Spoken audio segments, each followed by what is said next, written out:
内反小視は小指側にできる外反母趾とも言える病気で、放っておくと外反母趾よりも厄介なことになってしまいます。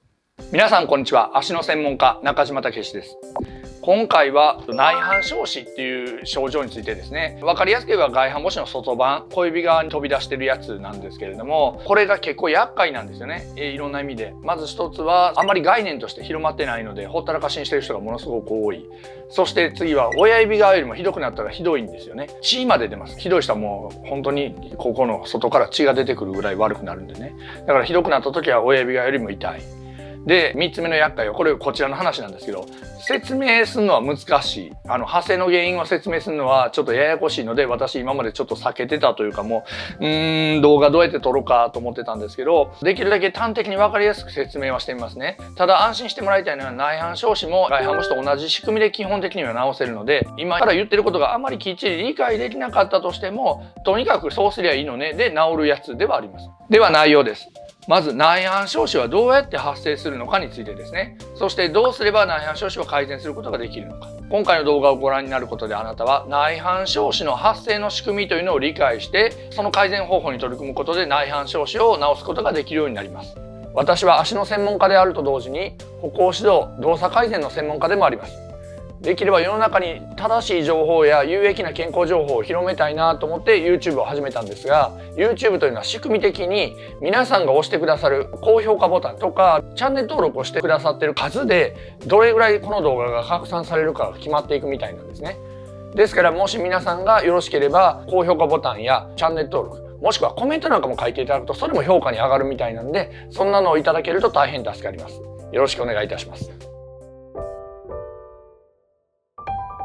では内反小視というものについてですけれども、基準の話をちょっとしておくと、外反母趾は15度超えたら外反母趾なんですけどね、15度超えたら外反母趾、20度超えたら中程度、40度超えたら重度っていうふうに言われてますけど、内反小視のは10度超えたら内反小視、20度超えたら中程度、30度超えたら重度なんですよね。まあ私が今まで見てる感じで言うと、25度超える人って相当珍しいです。私1年間で少なくても300、多かったら500ぐらいの新科の患者さんを見てるんですけど、私だけでね。内反小視が30度超える人って年間で5人も見ないぐらいですね。で、25度超える人でも相当珍しい。それぐらいのものなんですけど、10度台っていうのは結構ありますね。で、内反小視というのは外反母趾の外板なんで、簡単に言えば外反母趾というのは横幅が広がってなる病気というのは、私様々な動画で言ってるんですけど、それが内寄りに広がったか外寄りに広がったかだけの違いで、名称の違いっていうふうに思っていただいたらいいです。で、発生の原因っていうのはどういうことかというと、基本的に足というのは丈夫なんですよね。丈夫でがっちり組み上がった状態なんだけれども、人間の足というのは骨がいっぱい組み合わさってできているものなんで、この骨というのは骨がいっぱいということは緩むことも逆にできるということなんです。で、なんで緩むこともできるようになってあるかというと、これは歩く時に硬い骨ががっちり結合したまま着地をしちゃうと、そうすると衝撃が直通で上がっちゃうんで、膝や腰に。だから人間の足では二足歩行になって衝撃を吸収しにくい体になっている時点で、ここの骨が進化して着地の衝撃を吸収できるように、骨が着地の瞬間ばらけれるようになったんです。だから骨細かくなったんですね。だから着地の瞬間骨がばらけて、ここで衝撃を吸収して上に上がりにくいようにしてくれて、で着地終わった瞬間にまた元戻ってを繰り返してるんですよね。で、この着地した瞬間に衝撃を吸収する状態のことを回内って言います。回転して内に入る回内。英語で言うとプロネーションって、もう発音がプロ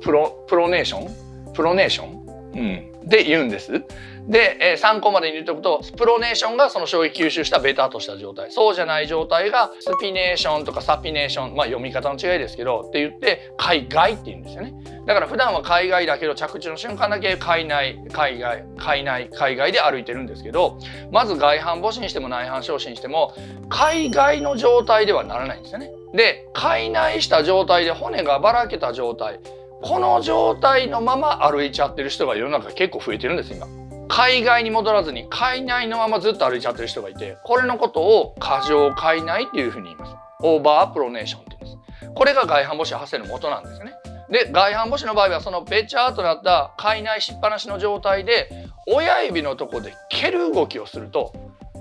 外反母趾になるんですね。ベタっとなっただけではならないんです。それでその患部のとこ、外反母趾の患部のところに衝撃のかかるようにグーンって蹴るとなるんですけど、それが親指側で最後グーンってなるか、親指側と小指側どっちにもグーンってなるか、小指側の方に最後グーンってなるかでどこが出るかっていうふうになったみたいなもんなんです。これは足全体の向きにも関わってくるし、蹴る方向にも関わってくるから、足首から下がどっち向きに蹴ってるかとか、だから内蹴りなのか外蹴りなのか、あとは膝がどっち向いてるか、股関節がどっち向いてるかによっても変わってくるから、これが説明がしにくいんですね。だからいや私つま先外向いてるから、つま先外向くと最後は親指側に来るはずなんですね。だから親指側なんだけど、でもここはそうだけど上がこっち向いてたらとか、そんなパターンがすごくあるから、だからもう説明ややこしいな、どうしようかなと思ってたんですけど、端的に言ったらオーバープロネーションの状態で最後どこで衝撃が集まってるかっていうことで思ってもらったらいいと思います。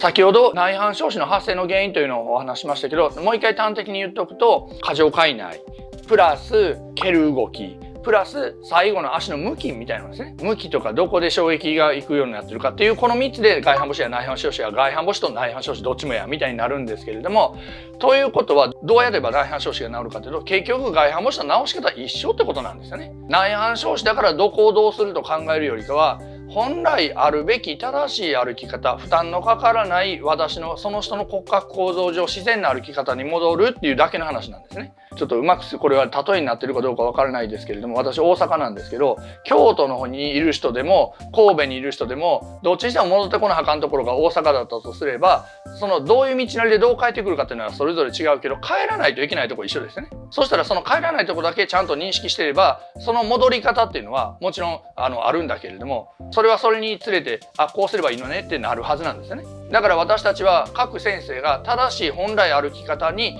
戻してくれるだけなんです。その人に合わせてね、その人の状況に合わせて。だから内反小趾であるが外反母趾であるが、たどり着かないといけないところは一緒だってことです。やらないといけないことはちょっと変わってる、多少変わるかもしれないけれども、基本的にはそんなに変わりません。それで内反小趾も治すことができます。ただその人の足の癖が内反小趾側に行った、外反母趾側に行った、もっと言えばもっと違う症状にも行く場合もあるんだけど、そういうふうな違いだと思っていただいて、取り組みは正しい歩き方で、きちんと歩くということにつながると思ってください。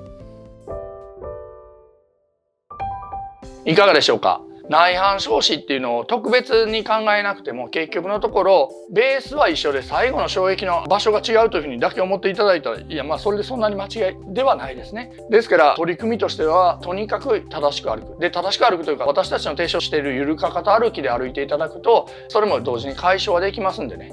で、まずは皆さん動画を見ていただいて取り組んでいただいたらいいですし、角度がついてる人とか横幅がよく伸びてる人であればあるほど、それだけ正しい歩き方から遠ざかってしまっているので、それを修正したければゆるかかと歩き指導員なんかを訪ねていただくといいんじゃないでしょうか。私が認定した先生方が親身になって説明して教えてくれますんでね、頑張ってみてください。